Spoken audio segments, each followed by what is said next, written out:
Beliau adalah Ibu Sri Mulyani Indrawati, SE, MSc, PhD.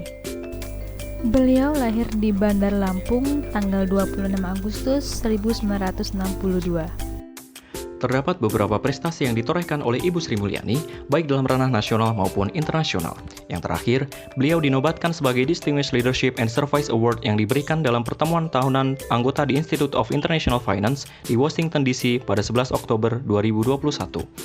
Ibu Sri Mulyani juga dapat dijadikan sebagai tokoh inspiratif yang mencerminkan core values ASN, yaitu berakhlak.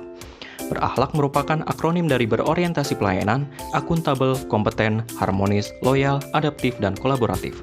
Yang pertama, yaitu berorientasi pelayanan.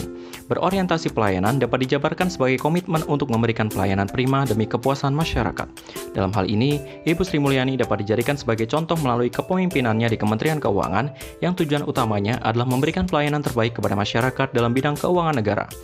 Yang mana hal ini juga sejalan dengan nilai Kementerian Keuangan pada poin keempat, yaitu pelayanan. Hal ini dibuktikan dengan berhasilnya Kementerian Keuangan dalam meraih sejumlah penghargaan pelayanan publik yang diselenggarakan oleh Kemenpan RB pada tahun 2022. Selanjutnya, yaitu akuntabel. Ibu Sri Mulyani dalam kepemimpinannya di Kementerian Keuangan sangat menjunjung tinggi nilai tanggung jawab atas kepercayaan yang diberikan oleh masyarakat.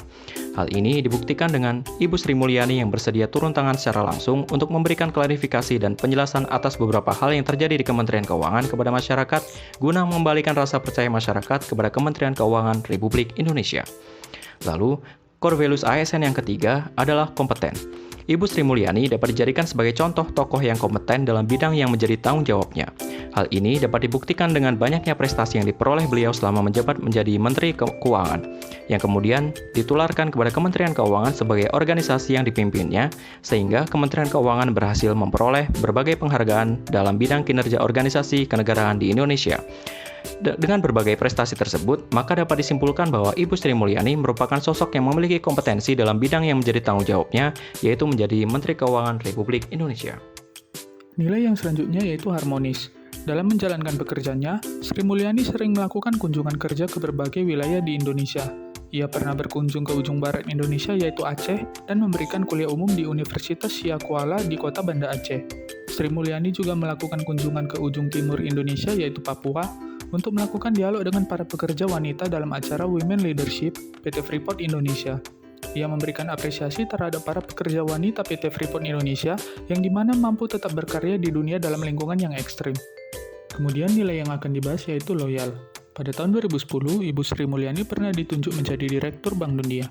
Namun pada tahun 2016, dia kemudian mengundurkan diri dari jabatannya tersebut untuk mengisi pos Menteri Keuangan Indonesia pada masa pemerintahan Presiden Joko Widodo. Dengan kembalinya dia ke Indonesia, dia berharap dapat berkontribusi dalam pengentasan kemiskinan dan mengakselerasikan pemerataan kesejahteraan di Indonesia. Selanjutnya adaptif. Dalam pekerjaannya, Ibu Sri Mulyani selalu berusaha untuk menyesuaikan diri dan instansi dengan situasi yang ada. Di masa kini, di mana posisi teknologi sangatlah kuat, Ibu Sri juga mendorong Kementerian Keuangan untuk menggunakan teknologi digital dan menerapkan ekonomi digital di Indonesia. Nilai yang terakhir yaitu kolaboratif.